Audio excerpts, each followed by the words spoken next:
Hello everyone.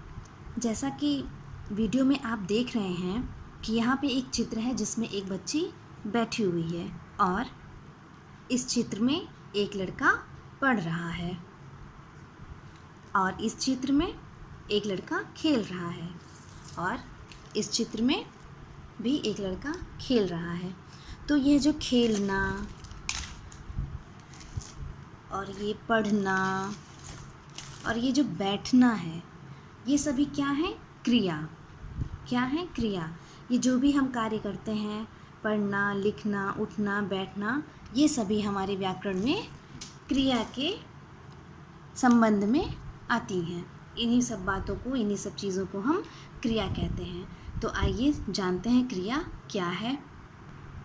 अब सबसे पहले हम जान लेते हैं कि क्रिया किसे कहते हैं। क्रिया की परिभाषा क्या है? जिन शब्दों से किसी कार्य के करने अथवा होने का बोध हो उसे क्रिया कहते हैं, जैसे लिखना, पढ़ना, खेलना इत्यादि। अर्थात जिन शब्दों से किसी कार्य के करने जैसे इस चित्र में दिखाया गया है बैठना, ये कौन सा कार्य है? बैठना। इस चित्र में दिखाया गया है पढ़ना, यह कौन सा कार्य है? पढ़ना। इस प्रकार से जो भी क्रिया हम करते हैं वो क्या होती है? क्रिया कहलाती है, जो कि हंसना, बोलना, लिखना, पढ़ना, घूमना, ये सारी चीज़ें ही क्रिया हैं। अर्थात हम यह कह सकते हैं कि क्रिया एक विकारी शब्द है, इसलिए वचन, लिंग, कारक, काल, पुरुष आदि के कारण इसका रूप बदल जाता है। विकारी शब्द मतलब कि बदलाव वाले शब्द, जो कि वचन के द्वारा, लिंग के और कारक और काल के हिसाब से वह बदल जाते हैं। जैसे कि लड़का पढ़ रहा है या आदमी पढ़ रहा है, और बच्ची बैठी है या बच्चा बैठा है। इस तरीके से लिंग और कारक, वचन इत्यादि बदल जाते हैं। क्रिया में ध्यान देने वाली बात यह है कि यह क्रिया का मूल अंश धातु कहलाता है।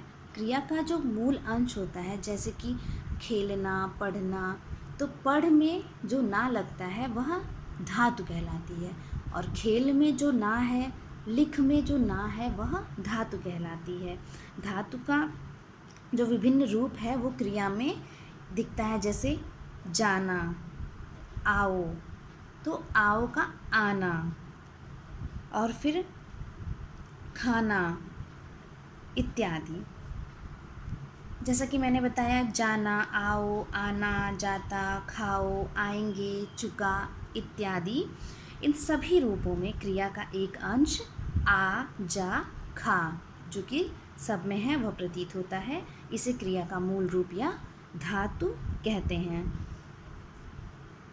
और धातु में ना, ता, ओ आदि जोड़कर क्रिया के विभिन्न रूप बनाए जाते हैं। जैसे कि देख लेते हैं, तुम खाना खाओगे या तुम खाना खा चुके, तुमने खाना खाया था या वह चावल शौक से खाता है।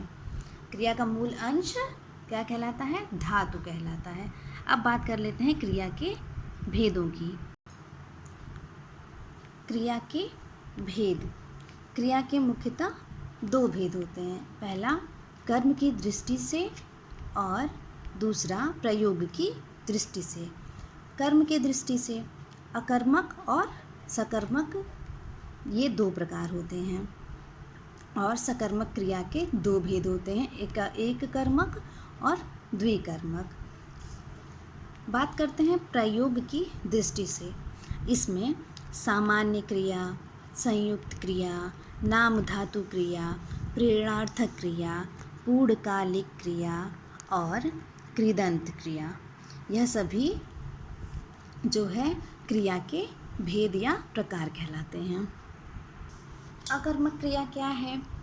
अकर्मक क्रिया जिन क्रिया शब्दों का फल कर्ता तक ही सीमित रहता है अथवा जिसमें कर्म की आवश्यकता नहीं होती, उसे अकर्मक कहते हैं। अर्थात फल कर्ता तक ही सीमित रहता है अथवा जिसमें कर्म की आवश्यकता नहीं होती। जैसे मीना नाचती है, दूसरा, शेर दहाड़ता है। अकर्मक क्रिया में कर्म की आवश्यकता नहीं होती, जो करता है वो कर्ता तक ही सीमित होता है। दूसरा, सकर्मक क्रिया, जिन क्रिया शब्दों का फल कर्म पर पड़ता है उन्हें सकर्मक क्रिया कहते हैं। जैसे लता गीत गाती है। दूसरा, प्रीति फल खा रही है। इसमें लता करता है और गीत कर्म है, वैसे ही प्रीति करता है और फल खाना कर्म है। सकर्मक के दो प्रकार होते हैं, एक कर्मक और द्विकर्मक। एक कर्मक क्रिया, एक कर्मक क्रिया वह होती है जिन क्रियाओं का एक कर्म होता है उन्हें एक कर्मक कहते हैं। जैसे गीता खाना खा रही है, अर्थात जिन क्रियाओं का कर्म एक होता है उन्हें एक कर्मक कहते हैं। जैसे गीता खाना खा रही है, इसमें कर्म एक ही है। और एक और उदाहरण है, सुंदर पत्र लिख रहा है। सुंदर पत्र लिख रहा है, इसमें भी एक ही कर्म होता है। दूसरा, द्वितीय कर्मक क्रिया, जिन क्रियाओं के दो कर्म होते हैं उन्हें द्विकर्म क्रिया कहते हैं। जैसे एक कर्म नाम से प्रतीत हो रहा है, वैसे ही द्विकर्म नाम से प्रतीत होता है। द्विकर्म, जैसे राहुल ने नेहा को पुस्तक दी। जैसे राहुल ने नेहा को पुस्तक दी, इसमें दो कर्म हैं, राहुल और नेहा।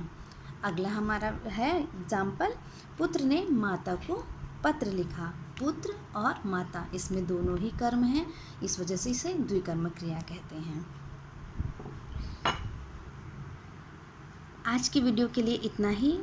आगे प्रयोग की दृष्टि से हम आने वाले दूसरे पार्ट में पढ़ेंगे। आप लोग क्रिया किसे कहते हैं, क्रिया के कितने प्रकार हैं और एक कर्मक और द्विकर्मक के कुछ वाक्य लिख करके उनका अभ्यास करें। नेक्स्ट टॉपिक पे, मतलब इसके आगे का जो टॉपिक है वो हम पुनः दूसरे पार्ट में पूरा करेंगे। धन्यवाद।